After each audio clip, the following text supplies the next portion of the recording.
how to find country and region settings on Amazon shopping on Android or iOS phone. First open Amazon shopping and then click these three lines here, and after that click settings and then country and language,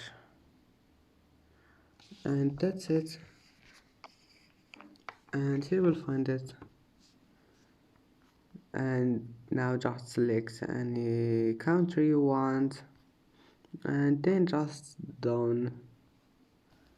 I hope that can help you. And that's it for today's video.